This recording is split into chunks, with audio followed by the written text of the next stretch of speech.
want to iron out the kinks of the decentralized draft, and they're going to keep the decentralized draft for the foreseeable future, it seems like.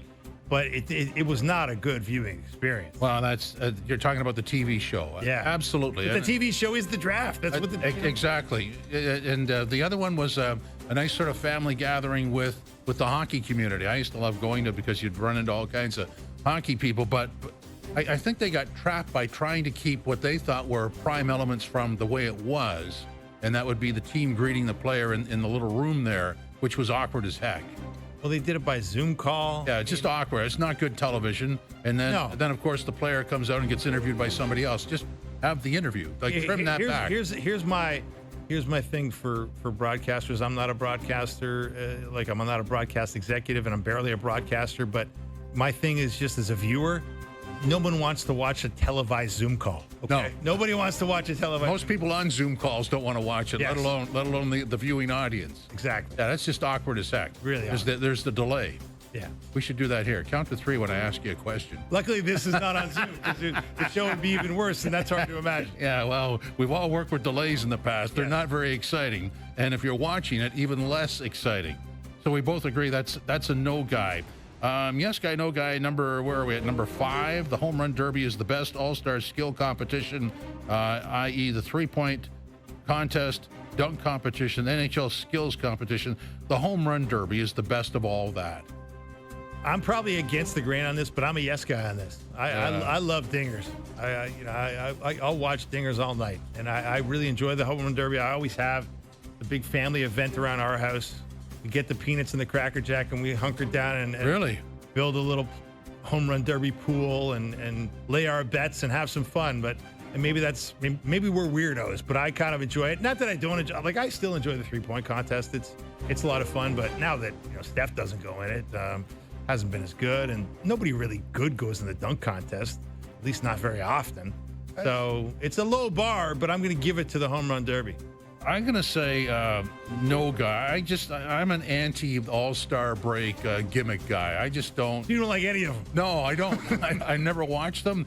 When I watched the Homer Derby, it's like, dude, he's tired. Or if it's a Blue Jay, oh, yeah, he's going to kill himself in the second half. His home run totals are going to drop off because he's fatigued.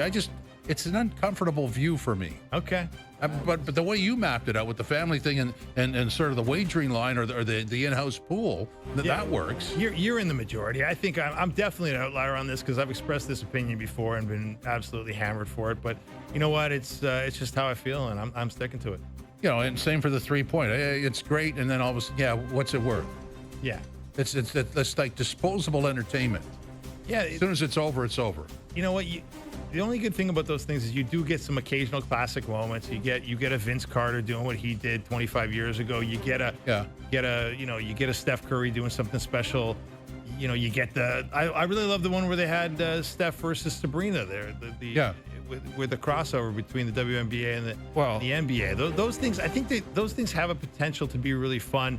But it's hard to sustain them year after year after year. And time sort of erodes. Like the NHL, one of the very first ones that I think was noteworthy was the hardest shot. Yeah, that was fun. It was, but now nobody takes a slap shot, so what's it worth? Exactly. Exactly. So let's veer into that game we started the broadcast with, Mini Max.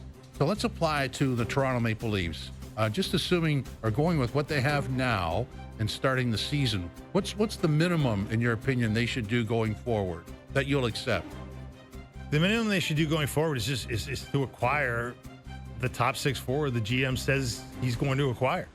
I mean, I think doing what you say you're going to do is important as a hockey executive, especially in a place like Toronto. So Brad Treliving has pointed to that as a expectation, and I think every Leaf fan is waiting around to see who that guy is and who he becomes. And we all know it's not going to be easy. We all know they don't have a ton of trade pieces to deal with here, but Brad Treliving has certainly pointed to that as a need, and I think everybody agrees. You and I are sitting here agreeing that they need that. So that would be my minimum. They do at some point. I'm going to go against the grain. My minimum is the way it is now. I would accept that, just because I think that whoever that top 6 guy is shows up eventually later in the movie. What I want out of this is scrutiny on the bottom six. I want that bottom six to be airtight so that when the top six guy shows up, it actually makes a difference. Like right now, as we've seen over the last 9 years, you had that guy and you couldn't support him. Yeah. It didn't work. Yeah, no, it's a good point. I mean, there's a lot to be said for that. We just had Craig Button on, and he was, Craig made a great point about depth, right? Yeah. You looked at, I think every executive in this league, in my experience, when the Stanley Cup is awarded, they kind of start reverse engineering. How did they do it? How did the Panthers do what they did, right? And as much as we all focused on the free agency and the no state tax and Bill Zito doing this miracle worker's job of keeping all three of his relevant, impending free agents, keeping all three in Florida at what would appear to be team-friendly deals. A lot of executives that you hear about were going through that roster and saying, how did they build a roster like this?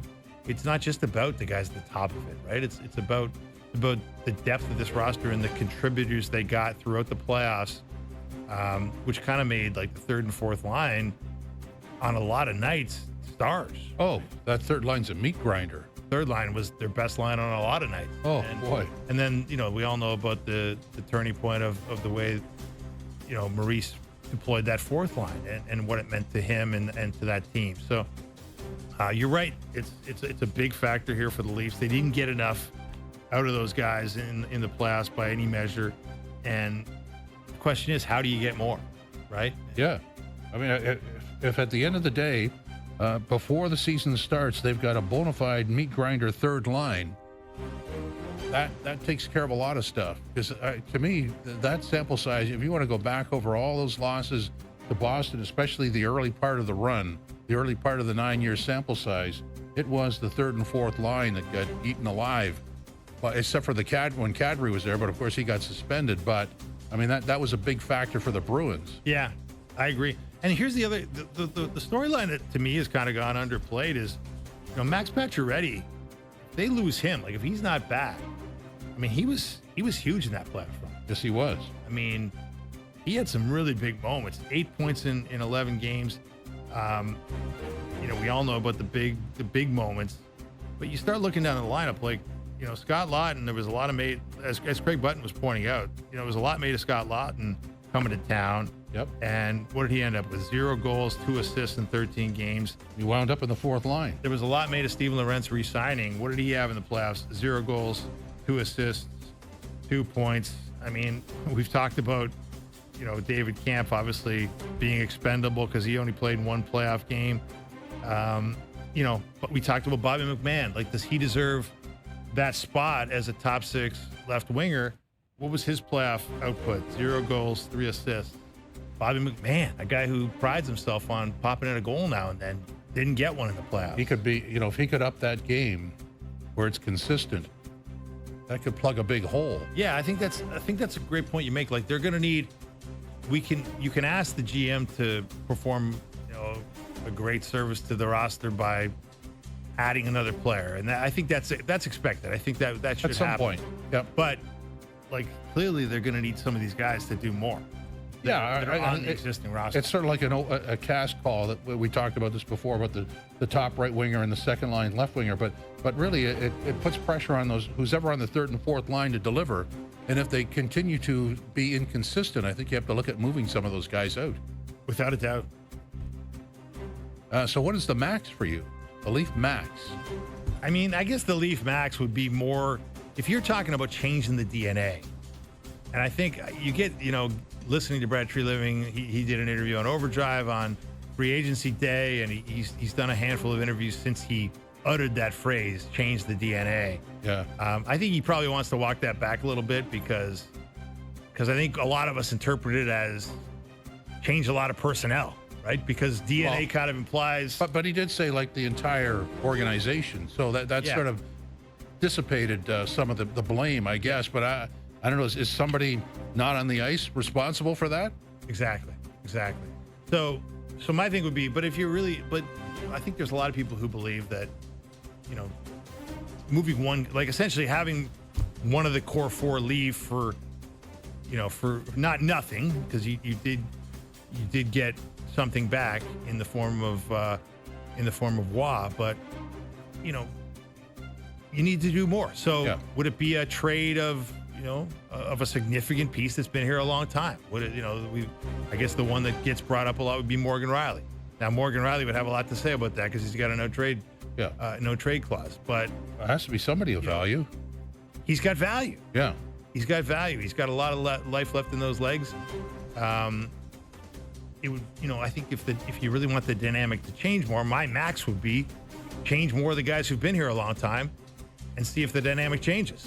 I would agree with you. So the max is, if you want to change the DNA, it's not just one player. Exactly. You don't just let arguably your best player walk away or you move them out. You need to change more. So I totally agree with you. That's a good max.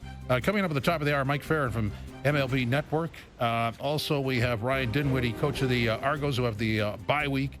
And we'll continue on with Overdrive live on YouTube, TSN 1050 and TSN 4.